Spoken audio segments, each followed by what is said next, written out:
Boker Tov, Beshem Hashem, Boker Naaser et Tov. Natzliach, l'Agdil Torah la dira, Chodesh Tov, nous sommes aujourd'hui Rosh Chodesh Av, Nishi Nichnas Av et Matim Besimcha. Quand rentre le mois de Av, on diminue la joie de vivre. Basé, on diminue la joie. Il n'y a pas marqué on devient triste, il y a marqué on diminue la joie. Juste un peu moins de blagues, un peu moins de tzrok, on va dire ça comme cela. Pourquoi? Parce que nous avons l'obligation, Be'ezrat Hashem, de faire Teshuvah.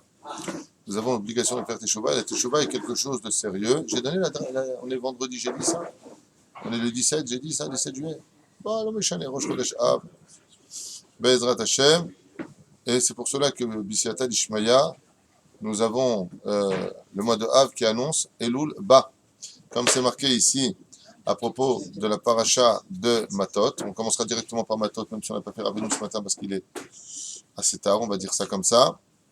Dès qu'on rentre dans le mois de Av, donc on nous prépare à cela, et on voit que très souvent, ce qui provoque une espèce de mirchol, d'obstacle dans la vie d'un homme, pour sa teshuva par exemple, c'est les nedarim. C'est pour cela que les sofitivot de la paracha de la semaine, nous sommes dans le troisième chapitre de la paracha de Matot. Lo yahel devaro kechol ayotze mipiv yaseh. Tu as dit que tu changerais l'année dernière, tu as dit que tu changerais l'année prochaine, tu as dit que tu changerais, que tu améliorerais ta vie. On voit que l'eau, ça finit quoi? Ça finit par quelle lettre? L'eau. Aleph, Yahel, Devaro, Vav, Kechol, Lamed, Elul. C'est que tout le Ikar de Elul, quand il vient à propos du mois de Av, tout le Ikar de Elul, c'est parce que justement on ne tient pas nos promesses que nous avons besoin de ce mois de la Teshuvah. Ce qui provoque la faute, c'est qu'on ne tient pas nos promesses, on dit qu'on va faire des choses et l'homme il tombe. C'est pour cela que quand on vient pour entrer dans le mois de Av, on lit toujours cette paracha en général dans le mois de Av, Lo yachel devaro, ne fera pas tomber simplement sa parole. Kechol yotze mipiv ya'aseh. Tout ce qui sortira de sa bouche, mais tu le feras. Mais zéhu anyan, comme c'est marqué Isha kitidor neder. Vas-y, Isha kitidor neder. Si le Baal, il peut lui annuler son neder, alors pourquoi on lui dit Isha kitidor neder? Pour nous enseigner que Isha sera la prisonnière de ton neder. Que toi, tout celui qui fait des nedarim, et qui ne les accomplit pas, Isha, regardez bien les ta'amim, on s'arrête. Qui dans Neder? Quand tu feras un Neder, tu auras mis ta femme en danger. Tout ce que tu mettras dans ta bouche, Be'ezrat Hashem, tu le feras. Tu as dit quelque chose, surtout dans le monde de la Kedusha, quand on sait qu'on doit évoluer, on sait qu'on doit s'améliorer. Vous savez, je vous l'ai déjà dit la dernière fois, ce n'est pas Baba Saleh qu'on te demandera d'être devenu, ni Rabbi Shimon Bar Yochai, ni Rabbi Moshe Ederi. On te demandera une chose. Alors le pshat, c'est est-ce que tu es devenu toi-même? Il y a quelque chose de plus grand que d'être soi-même. Est-ce que la journée d'aujourd'hui est plus belle que la journée d'hier? C'est ce qu'on te demande d'améliorer. Chez Bezrat Hashem, on puisse s'élever. Veisha, comme c'est marqué, Kitidor neder l'Hashem, Vasra Isar bebet avia bin urea vechule vechule omer chaservav shehem shesh chodashim. C'est les 6 mois qu'on avait discuté. Alors moi, je suis un petit peu gêné parce que il est déjà 9h moins 20. On a commencé tard parce que c'était Rosh Chodesh. Je voudrais m'adresser à la suite de la paracha, puisque les Nedarim, on en a beaucoup parlé l'an dernier, dans le Shur de l'an dernier, on a fait 1 heure sur les Nedarim, on a fait le Soda Hashmal sur les Nedarim, on a parlé des Nedarim, on a fait l'Ilchot Nedarim. Et Shabbat, on refera l'Ilchot Nedarim, puisque c'est vraiment le sujet du mois de Av, c'est de faire la capara de toutes nos fautes par rapport à cela. Alors je voudrais, avec votre permission, me plonger sur cette petite parenthèse qui nous est donnée dans la Torah de Réhouven, Gad et la demi-tribu de Ménaché, qui demandent bizarrement de rester en dehors d'Eretz Israël pour s'y installer de façon kavoua. Moi, de manière de voir comment c'est possible que des tzadikim aussi grands que eux, après la faute des Meraglim, puissent demander non pas de retenir le peuple d'Israël en galoute, mais mâche de s'installer en galoute, quand on sait qu'on parle ici de tzadikim.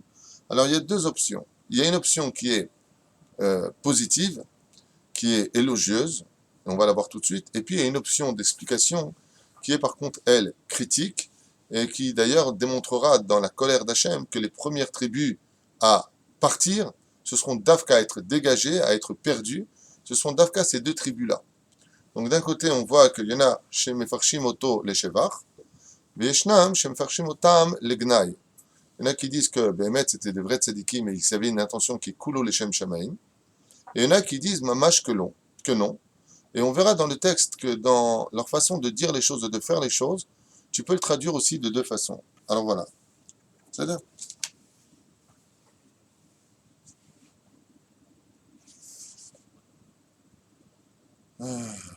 voilà. C'est marqué comme ça. Vaïgashu elav yamru agderot tzon nivne.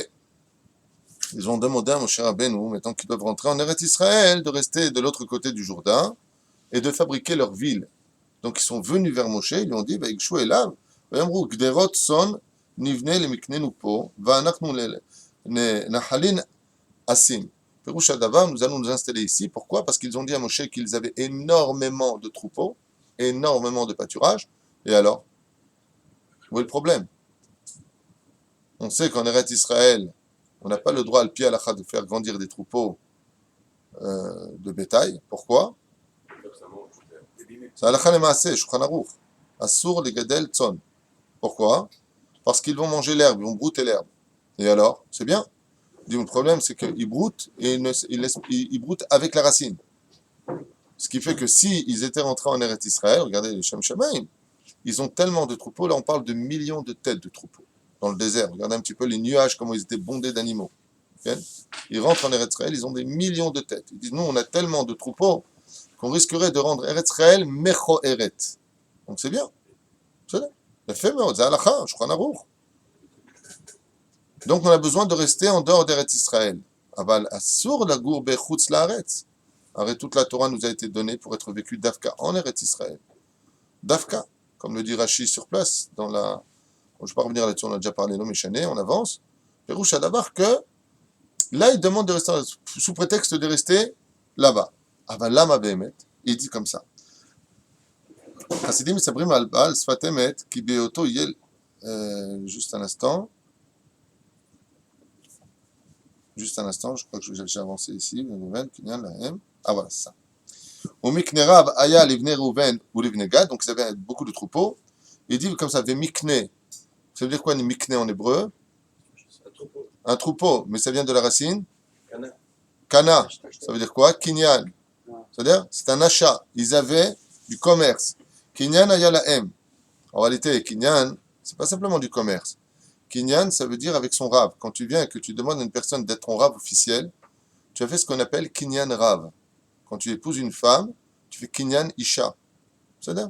Donc, ils disent comme ça, ou Mikne Rav. Oh, effet. C'est quoi Mikne Rav?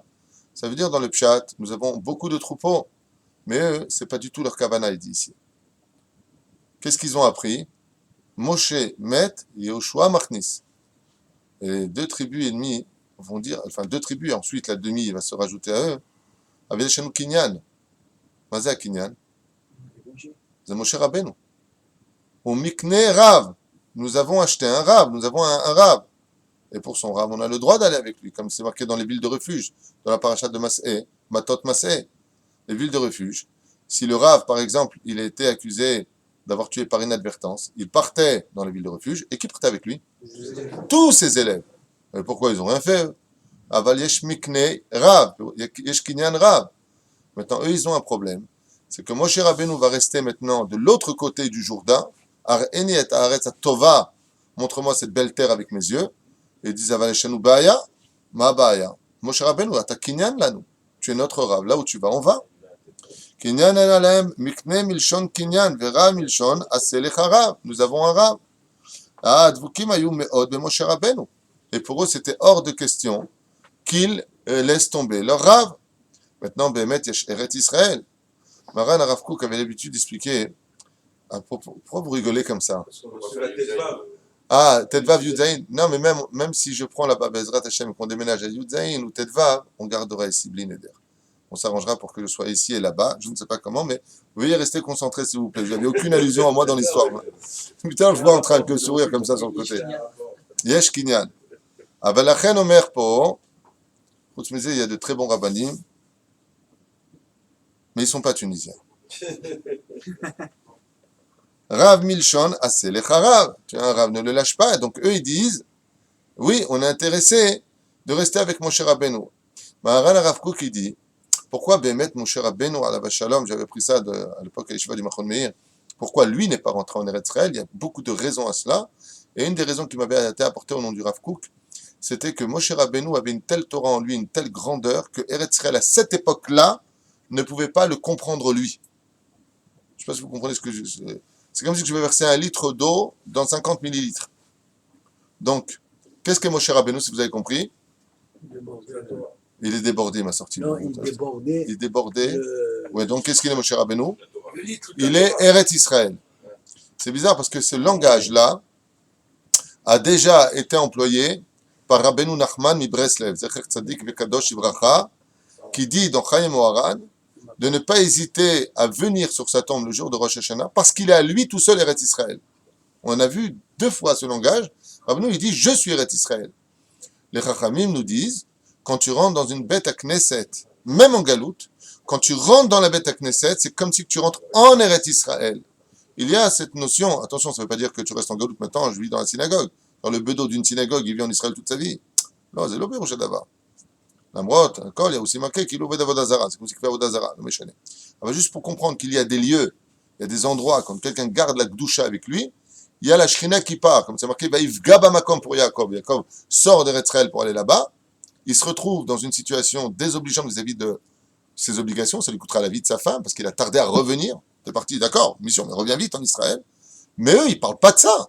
Eux, ils parlent de s'installer définitivement là-bas. Et on est sommer al quoi? Ils disent, Yesh la Rav, Verav Zeret Israël. C'est pour ça qu'al pi halakha, est-ce que j'ai le droit de quitter Eretz Israël pour apprendre la Torah chez mon Rav en galoute? Oui. Ça là. Mais dans quelles conditions? L'autre condition, c'est que bien entendu, ma Torah en Eretz Israël me dérange. Ça veut dire que je suis dérangé par certaines choses. Aujourd'hui, grâce à Dieu, il y a plus de Torah en Eretz Israël que partout ailleurs. Donc la Torah n'est pas du tout dérangée ici, bien au contraire, c'est le pays de la Torah. Donc l'argument de dire, ouais, mais tu sais, si tu es dérangé dans ta Torah, il y a juste, il y a 1 million de personnes qui étudient, enfin 800 000 personnes qui étudient dans les kolélim tous les jours en Israël, qui sont là pour te dire que tu te trompes. Tu peux venir étudier la Torah grandement en Eretz Israël et dans un grand shalom et une grande harmonie. Mamash. Et donc ils ont dit non. Nous, on ne peut pas laisser Moshe Rabbeinu seul et nous, on rentre. Ça s'appelle Kfiyut Tova. Moshe, tu nous as sortis de l'esclavage. Tu nous as traînés dans le désert pendant 40 ans. Tu nous as supportés. Nous, on rentre, on te donne le dos et on s'en va. Donc, ils ont dit non. Nous, on reste là. Ça, c'est le côté du Shevach d'Eretz Israël. De qui plus est, il y avait une autre halakha. Laquelle? Celle du Kivush. Celle de la conquête d'Eretz Israël. Ils ont été Besséder. Ils ont été Besséder. Ils ont dit, on va aller se battre avec vous 14 ans de guerre, on est avec vous 14 ans. Ça veut dire 7 ans exactement, 8 ans de guerre, après le temps de la Shemitah, le temps de labourer la terre, ça fait 14 ans. Maraou le'agishra kataet atzaatam, Bram, lo mechamat shaifa le'osher bikshu ashvatim akdoshim. Alors écoutez bien ce qu'ils disent ici, là c'est pour les Sheva. Là ils vont dire du bien des Shvatim. De l'autre côté, tu tournes la page, ils vont dire, mais il y a eu aussi un problème. D'accord, on va voir comment. Bikshu ashvatim akdoshim leisher be'eretz she'en alea kdushat eretz Israël. Pourquoi est-ce qu'ils ont demandé là-bas de rester? Il dit alors qu'il n'y avait pas de Gdusha d'Eretz Israël. Et la question aussi qu'il pose, qui est très intéressante, il dit, mais pourquoi Dafka maintenant il le demande? Pourquoi quand ils sont pas arrivés dans la paracha d'avant ou la paracha d'avant, Dafka maintenant il le demande? Manyan. Zvrim ayu atko, qui Ever Yarden eno nichlal betrouma shel Eretz Israël, car de l'autre côté du Jourdain ne fait pas partie du troum de la frontière d'Eretz Israël. Bon, ça, pour l'instant on le sait. Et en réalité, ils n'avaient même pas une fraction de seconde l'idée de s'installer là-bas. Alors, quelle est la question? Aval Arshav, il s'est passé quelque chose. Aval Arshav, maintenant, Maya. Chez Shamou Mitzvot Hagalat Akelim, quand ils ont entendu la mitzvah de Hagalat Kelim, quand tu achètes un ustensile à un goy ou de Chutz Laaretz, tu dois le tremper dans le mikveh. Et d'un coup, ils apprennent une halakha. Et qu'est-ce qu'ils entendent? Hagalat Kelim, Aharem Milchemet Midian, après la guerre de Midian, ils sont battus contre Midian à cause des filles qui ont envahi le camp d'Israël. Et Guillaume Liklal Maskana, chez les Fichar, Lo Nitna Mitzvazo, Aharem Milchemet Sichon Ve'og. Ils ont dit, c'est bizarre. Cette mitzvah-là nous a été donnée après la guerre de Sichon et de Og, Melech HaBashan. Et alors, Mishum Sharatzot Sichon Ve'og, En Michel Sheva Omot Haolam. Parce que les terres de Sichon et de Og appartiennent aux 7 peuples. Et les 7 peuples, ils étaient où? partie était en Israël. Elles sont en Eretz Israël. Sheva Amamim, c'était en Eretz Israël. Ben Bichlal Nachalat Israël. Si c'est Og Melech HaBashan, il défendait quel peuple? Ahiti, Amoré, Perizi, Vaïboussi, Girgashi, Kenani. C'est Eretz Israël. אבל הבשן זה לא ישראל. L'homme est chané. Justement, c'est là qu'est le chidouche. C'est Ken, justement, c'est Ken. Oui. C'est là qu'est tout le chidouche. C'est bon. Pourquoi on a posé la question? On a dit pourquoi Dafka il demande maintenant de s'installer en Koutslaret? Ça lui demandait depuis le début. Arrête ton idée d'adhérer à ton rab. Elle est pas venue hier. C'est une halakha mforeshet. On a le droit de partir pour adhérer à son rab. Où est le problème? La madafka arshav. Parce qu'ils ont entendu une halakha à propos d'Agalat Kelim. Qu'on doit tremper les Kelim dans le mikveh s'ils viennent de l'Egoïm. Et quand est-ce que c'est venu? Cette halakha-là, après la milchemet. Et la reine a été milchama ben milchemet chova. Et donc, qu'est-ce qu'ils ont entendu maintenant? Milchemet chova, velo milchemet reshut. Une guerre obligatoire, une guerre mitzvah. Moutarim ayu afilu godle hazir. Godle hazir, ceux qui font, voilà. Non, godle hazir. וכך לא היו צורך להגיל את הכלים ממילא נוכחו עתה לדעת כי קדושת ארץ ישראל חלה גם על הארצות הללו ובחרו איפה לגור בהן. Et là, qu'est-ce qu'ils ont appris? Qu'ils n'étaient pas obligés de faire la galat kelim. Ils n'étaient pas obligés de tremper. Pourquoi? De cette halakha-là, ils ont pris parce que la Kedusha d'Eretz Israël, parce que c'était fait en Israël. Quand ils ont appris les lois de la galat kelim et que Moshe Rabbeinu leur a dit non, pour les kelim, il n'y a pas besoin de les tremper. Ils ont dit alors Mashma Mikal que même de l'autre côté du Jourdain, c'est Eretz Israël. לכן אמרו בין כך ובין כך אנחנו נמצאים בארץ ישראל. ולא רק את זה בלבד.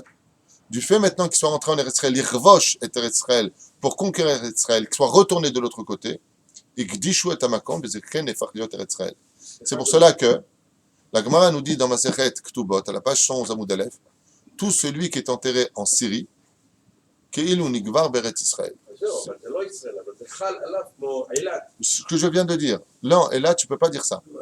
Il y a un ספק, non? Donc, tu peux pas dire ça. Alors, je peux dire que c'est ישראל. Mais là, אין ספק. לא, זה כל החידוש. עכשיו שחל עליו החוקים, זה לא אומר שזה ארץ ישראל. אבל עוד הפעם, אתה צודק ולא צודק. Ici, les Chachamim, ils te disent, étant donné que Moshe Rabbeinu n'a pas demandé la Galat Kelim sur ces territoires-là, ils en ont conclu que Behemet, Gdusha d'Eretz Israël, Chal ala makom. Vas-y, Chal ala makom. Peroucha Davar, Elat ne fait vraiment pas partie d'Eretz Israël. Ça, c'est barou. Mais comme on ne sait pas si Yoshua Binoun, il est passé par là-bas avec Gdish et Tamakom, ou si les Kohanim, quand ils sont venus, ils ont fait Gdusha Tamakom, ils ont foulé le pied avec l'endroit. Donc, on ne sait pas. Si c'était le cas, oui, Yesh Gdusha Israël, Chal ala makom. Mais là, dans le cas échéant, pour eux, il n'y a plus de doute. Alors, dans ce cas-là, moi, j'ai une autre question à vous poser. Quel est le problème de Moshe Rabbeinu? Pourquoi il se met en colère contre eux?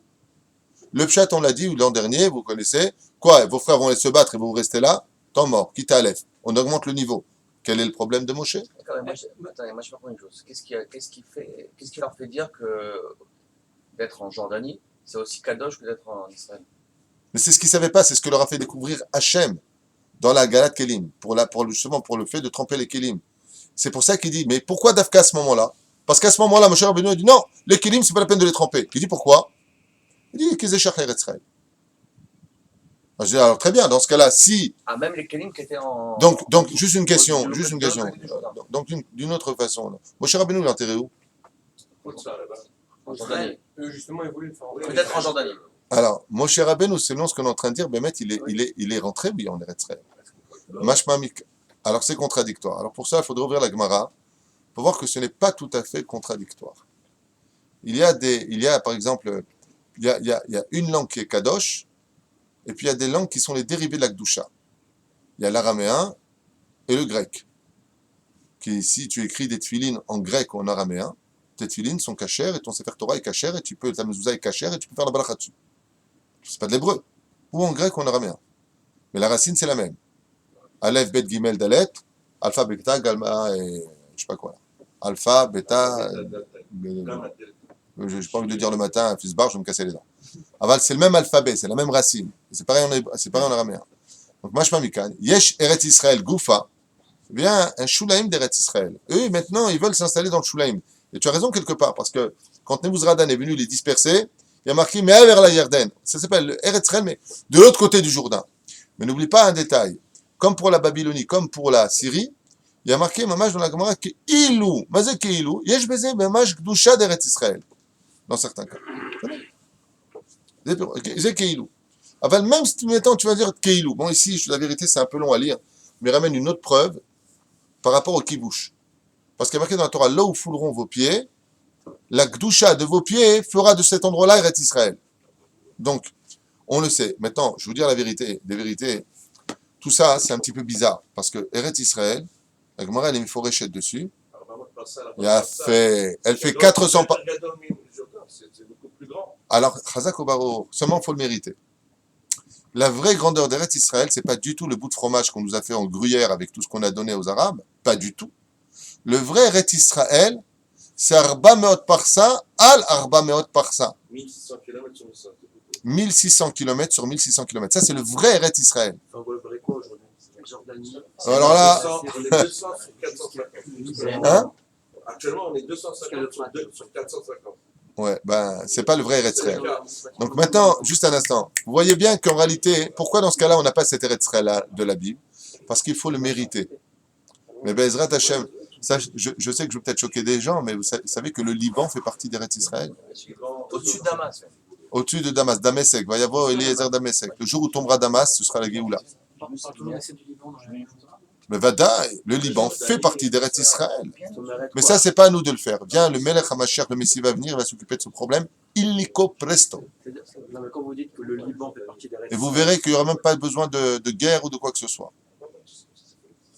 La mauvaise foi et comment dire, le mensonge disparaîtra de ce monde quand il vient Mashiach. Mashiach vient donner un coup de balai au mensonge dans ce monde. Est-ce que ça veut dire que Moshe était encore en Israël, mais c'est quand même Israël? Oh, alors c'est toute la question maintenant. Est-ce qu'il est rentré en Eretz Israël ou est-ce qu'il n'est pas rentré en Eretz Israël? Zachel. La Tchouvaï, il est rentré dans un Eretz Israël qui n'est pas limité par les frontières d'Eretz Israël, c'est-à-dire du Tir au Jourdain. C'est marqué comme ça dans la Torah. Mais en réalité, le vrai Eretz Israël, c'est Arba Meot. Et d'où est-ce qu'on apprend ça, Arba Meot Parsa, Arba Meot Parsa, puisque tu as commencé?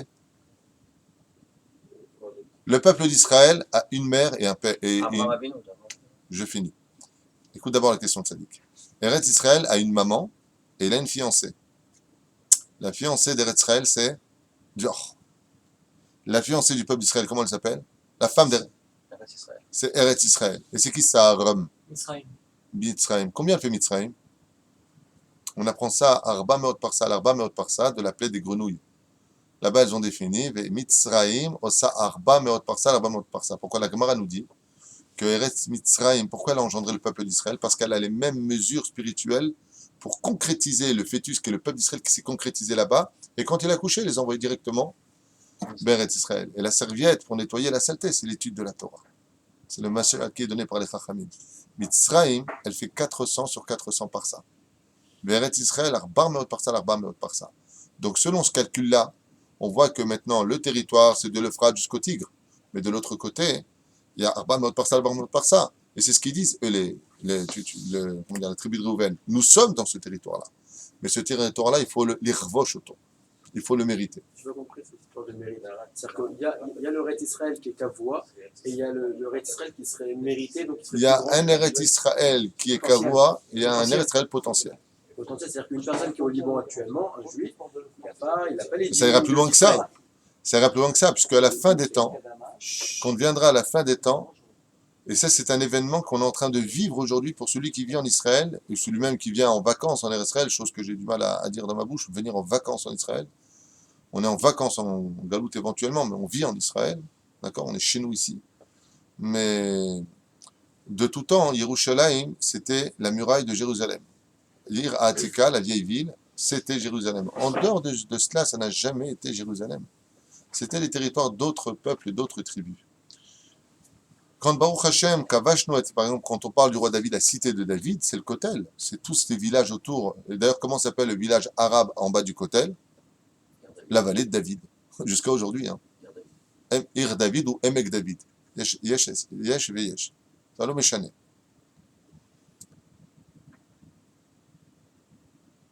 Deux grands personnages sont venus à l'époque de la première Alia, Rothschild, le comte de Montefiore. Ce sont eux les investigateurs de l'agrandissement de Jérusalem. Ils ont ouvert les frontières et ont construit des quartiers en les achetant à prix d'or aux très peu d'Arabes qui vivaient là-bas, qui étaient des nomades. Ils ont tout simplement, pour éviter les guerres et les dégâts, acheté. Alors que c'était notre terre. C'est un mec qui vient, il a une maison, il est obligé de la racheter pour l'homme est chané. Allez. Comme ça, on ne pourra rien nous reprocher. On les a achetés, on les a conquis, on nous les a donnés, on les a reconnus, et avec tout ça, on nous casse les pieds. La totale. Et il a créé, par exemple, le comte de Montefiore, 8 quartiers, dont un, le plus connu de tous, Kiryat Moshe, hein, qui est à l'entrée de Jérusalem. Et Rothschild, avec son argent, il a créé les autres quartiers.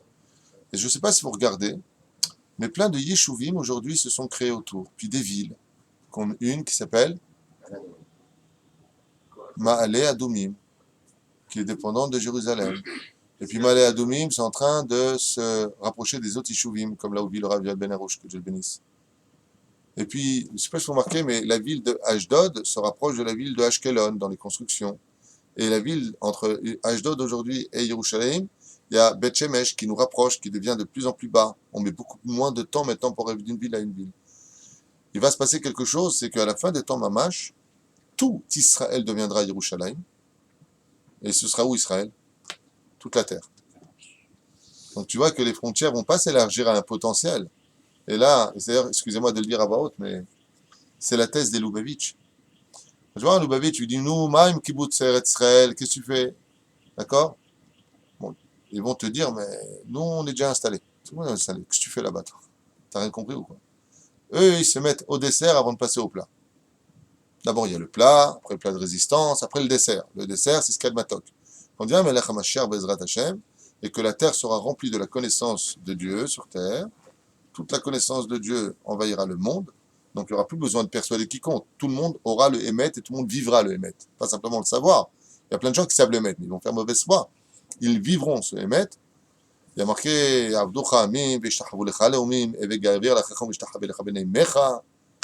la Torah. Eh bien, toute la terre deviendra Eretz Israël et Yerushalayim deviendra que Eretz Israël. Donc, il va y avoir une pashtout klalit sur la terre.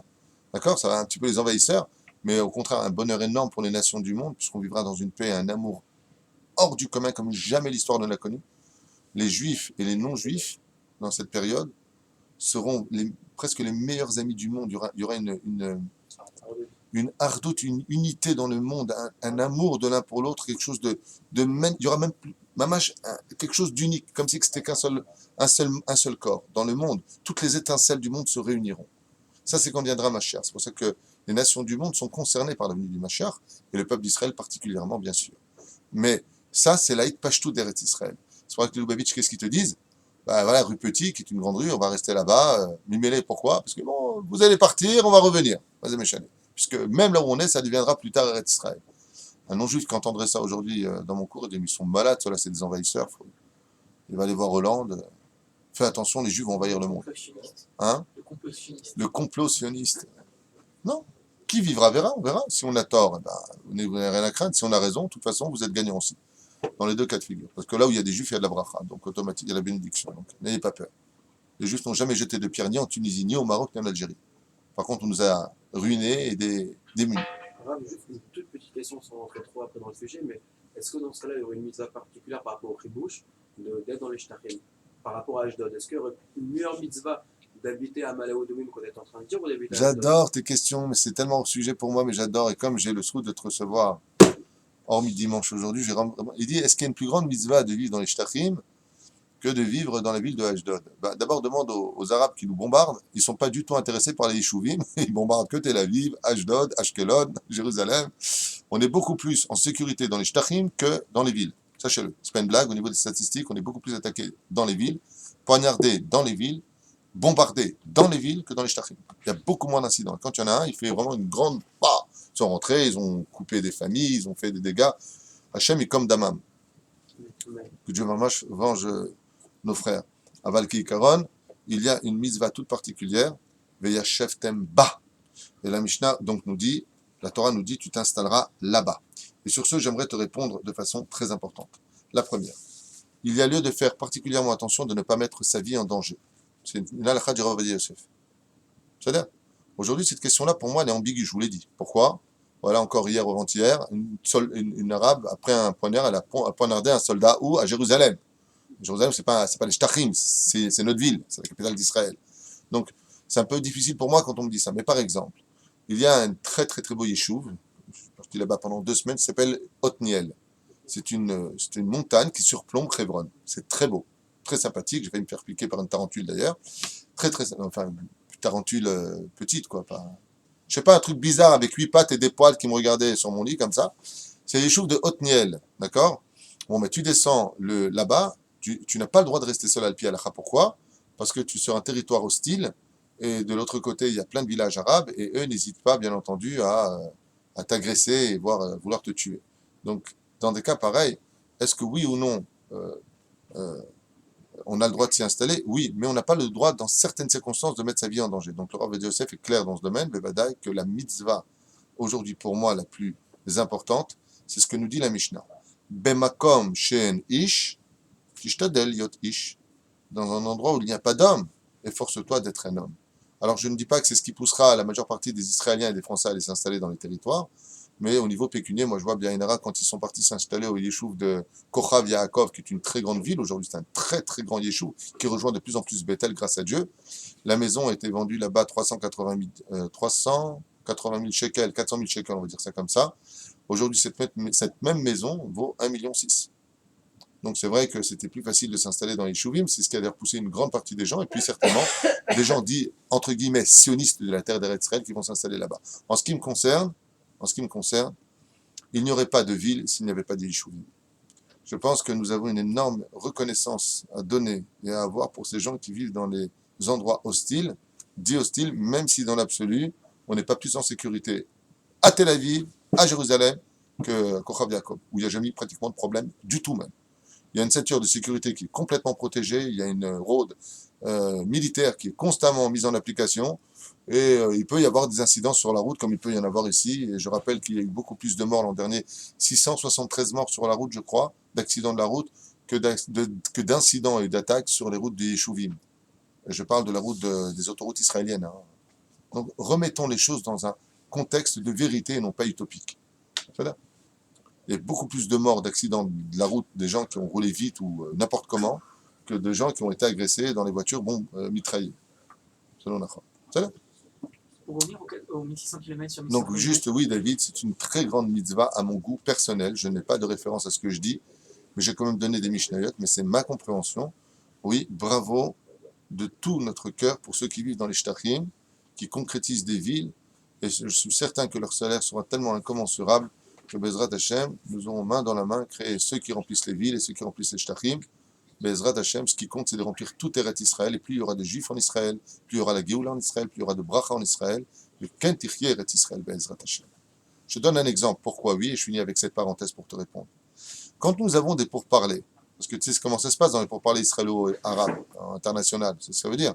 C'est bon, on arrête de vous frapper si vous nous donnez. C'est pas on vous donne de l'argent ou on vous donne des matières premières. Les conditions d'Eretz Israël, c'est bon, nous allons rentrer en pourparlers pour arrêter les missiles que nous recevons sur nos têtes. Bon alors, si vous nous donnez, on arrête de vous frapper. C'est pas une blague, il n'y a pas de caméra cachée, c'est la pure vérité. Nous sommes dans un monde de fous, un truc de fou. C'est comme si qu'un mec il prend un autre, il lui casse la tête par terre. Il dit arrête, j'en supplie, bon, viens, on s'arrange. Ok, donne-moi tout ce que tu possèdes et j'arrête. Bon, on fait un traité de paix. C'est la plus grande blague de l'histoire de l'humanité, ce qu'on est en train de dire. J'ai dit, peut-être que je me trompe, je ne suis pas au courant tout. C'est ça ou c'est pas ça? Non, non, dites-moi oui ou non, parce que peut-être que je dis n'importe quoi. Mais en tout cas, en 30 ans en Eretz Israël, c'est ce que je vois, c'est ce que je comprends. Hein. Que ce soit des informations françaises, américaines ou israéliennes. Et gauchistes, de qui plus est. C'est on donne pour ne pas être frappé. C'est quand même extraordinaire comme condition. Donc oui, je vais te dire une chose. Si dans un yeshuv, pourquoi pour moi c'est très important de s'installer dans les yeshuvim. Si tu as 13-14 familles dans un yeshuv, quand il y a des pourparlers à 2 francs 6 sous débiles, plus débiles encore que la débilité humaine, ouais, ben quand il y a 14, 15, 20 familles, ils n'en ont rien à faire. C'est de la poussière pour eux. Bon, vous dégagez vos maisons, ouais. Allez, les détritus humains, dégagez parce que la paix est plus importante que tout. Mais quand il s'agit de démanteler une ville, comme Bethel, 800 000 personnes aujourd'hui. ou Entre la Judée et Samarie. Entre la Judée et Samarie. 400 000 en Judée et Samarie. 400 000 en Judée. 000. Même si le gouvernement israélien voulait, on n'aurait pas voulu les loger dans les villes. Donc ça force automatiquement le Yishuv à devenir une ville, le ville à devenir une structure, et notre structure à nous installer. Ça veut dire que c'est même plus des pourparlers possibles. C'est comme si que, tu vois ce que je veux te dire, on peut pas dégager une ville. De facto. Voilà. Donc c'est en cela que plus il y aura de gens installés dans les shtachim, plus nos frères, Bezrat Hashem, auront le courage et la patience de créer Bezrat Hashem, et plus grand est celui qui crée que celui qui vient acheter une ville déjà toute faite. Ça aussi, c'est mon opinion. Hein, quand tu vas dans une ville qui est déjà toute faite, ben, kol hakavod, tu viens peupler le peuple d'Israël, tu as gagné la Bizad et Yeshua.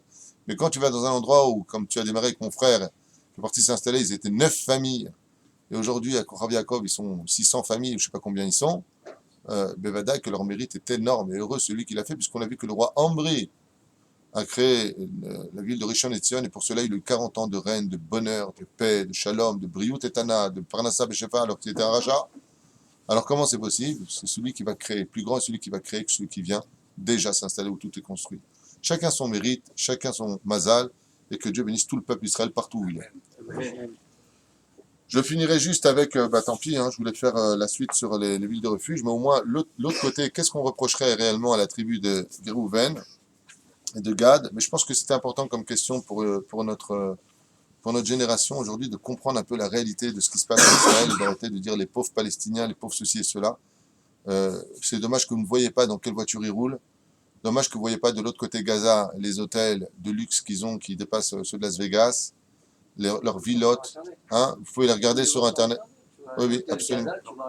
Regardez l'hôtel de Gaza, regardez de l'autre côté. Tout l'argent qu'envoie l'Europe, c'est pour eux. Ils se le mettent là-bas. Ils laissent Tafka montrer aux caméras l'autre côté qu'ils laissent pourrir volontairement. Il y a un jeu médiatique extraordinaire et je demanderai en tout cas aux Juifs d'arrêter de tomber dans le piège médiatique et d'ouvrir un peu plus leurs yeux dans le monde de la réalité pour arrêter de nous critiquer. Toda. La même étude qui Mais attendez, mais je ne suis pas Mireille Dumas ce matin. Moi, je voudrais juste étudier là. Mais étudier. Kol wahad, il vient avec Banu lachem, arim letapechem, begidru letzonechem. Alors voilà. Maintenant, quel est le côté dérangeant de la demande de Réhouven? Et je finis avec ça pour aujourd'hui. Messieurs, s'il vous plaît.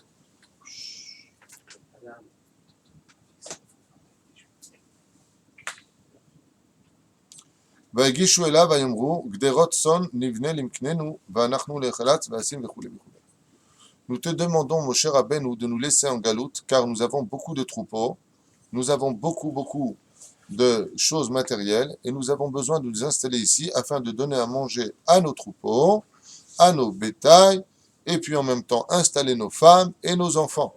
Mon cher Rabbeinu, ce n'est pas parce qu'ils demandent de rester en dehors du Jourdain qu'ils se mettent en colère, puisqu'on a vu qu'ils avaient Al-Milismor, mais c'est parce qu'ils ont commencé par quelque chose qui a déplu à Moshe.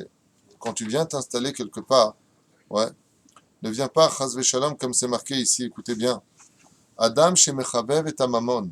Quand une personne adore l'argent, il ne vit que pour l'argent. Vehu la'ut aharav. Et donc il ne vit que pour cela.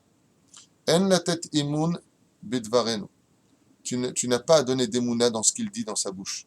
Parce que tout ce qu'il dit n'a qu'un seul but, c'est l'argent. Sheken ta'avot amamon. Car l'envie de l'argent, mevia et Adam, apportera l'homme toujours l'idée affachat dibra, à revenir tout le temps sur sa parole, comme on l'a vu avec Lavan. Quand tu fermes une iska, quand tu fais une iska, et qu'une personne te demande une somme d'argent pour entrer en tant qu'investisseur de temps, et qu'après il vient les balbel, les khatamoir, mais on n'a pas compté ça, Fuyez ces gens-là comme la peste. Ce sont des gens ni qui sont professionnels, ni qui savent travailler. Rak mechapsim et sheker. Quand on vient, qu'on fait un business plan, préférable de payer que de venir les balbel et tamoar de gens qui ont investi et après ils viennent les balbel. Comme il nous faut un peu les kablanim, sans faire d'accusation à quiconque. Non, ça c'est tant, tu prends un kablan pour faire les travaux. Tu fermes tout avec lui. La facture elle est de 200 000 shekels. Le jour où tu arrives à la fin, 280. Lama. Mais ça, on avait dit que tu ferais. Non, mais attends, la prise, c'est 160 shekels. Oui, on avait dit 2 prises. Moi, j'ai méchané. Pourquoi c'est parce qu'on avait convenu. La reine, il faut tout marquer, avoir confiance en personne quand il y a de l'argent, sinon tu vas tomber en bas. Pourquoi il y a marqué ici? C'est pas moi, je vous dis. L'idée Afarat d'Ibra va te rendre comme ça, après comme ça, après comme ça. D'où est-ce que ça vient ça? Ta'avat mamon. sont les gens qui sont amoureux de l'argent, qui ne vivent que pour l'argent, qui ne veulent que de l'argent. Ils oublient juste une chose. Qu'est-ce qu'on a dit tout à l'heure? Tout ce qui te sortira de ta bouche, tu le feras. Tu as dit, tu le fais. Et les gens qui sont comme ça, hein, Afara Dibra, ils te disent comme ça, ouais, c'est fermé, fermé, tiens la main, ils font, je vois. Ils reviennent après, hop, ils te changent. Hop, ils te changent. J'ai pas dit ça, j'ai pas dit comme ça, c'est pas ce que je voulais dire. Marc, arrête de dire, je sais pas ce que je voulais dire, t'as qu'à parler clairement une fois pour toutes, et t'as fait que le balbel tamoa, Moshe Nikra. Et à cause de ça, Moshe Rabbeinu s'est mis en colère. Il dit, comment est-ce que vous pouvez mettre en liste, en tête de liste, vos troupeaux, vos choses comme ça? D'abord les enfants, ensuite, Be'ezrat Hashem, les femmes, ensuite la parnassa. Quand un homme il vient s'installer dans une ville, il ne doit pas chercher d'abord où il va trouver du travail. D'abord où il y a des écoles juives, et ensuite le travail. Et pourtant, on dit tous les jours dans Kirat Shema, Livhemtecha ve'achalta ve'savata. D'abord, tu penses aussi à donner à manger à tes animaux. La vente nachon, ça c'est pour la nourriture, entre l'homme et l'animal. Aval, quand il s'agit de spiritualité, tu n'as pas amené des enfants pour qu'ils vivent dans ce monde et meurent dans ce monde. Tu as amené des enfants pour qu'ils vivent dans ce monde et rentrent dans le monde futur. Donc, inquiète-toi qu'ils aient de la Torah, des mitzvot, des bonnes actions, et pour cela, des bonnes fréquentations, des bons baté midrashot. Et seulement ensuite, Be'ezrat Hashem, tu t'inquiéteras pour la parnassa. Ça, c'est le derrière de la Emouna. Mais si tu t'installes d'abord dans une ville, parce que là-bas, tu as une bonne parnassa, il n'y a pas d'école juive, il n'y a pas de Gdusha, il n'y a pas de Bet Knesiot, comme les gens vont s'installer des fois à Los Angeles sans les juger, mais c'est un truc de fou. Le mec, il s'est pris une villa de ouf. Je lui dis, elle est où la synagogue? À 3 km. Quel 3 km? À 1h30 de marche, il m'a sorti. Je lui dis, mais pourquoi tu t'es installé là? En haut de la montagne. Tu fais là-haut en Robinson? Tu fais... Ouais, mais attends, tu te rends compte la vue que j'ai? Je dis, ben profites-en bien. Hein. Parce qu'après, tu n'auras pas cette vue, hein, je te le dis. Hein. Mais je vais à la synagogue, il me dit. C'est ah bon? Mais on a roulé pendant au moins une demi-heure. Et je vais en voiture. Ah bon? En plus, t'es réformiste. Mon cher Rabbeinu nous dit, comment vous vous installez ici, vous pensez au Tzon?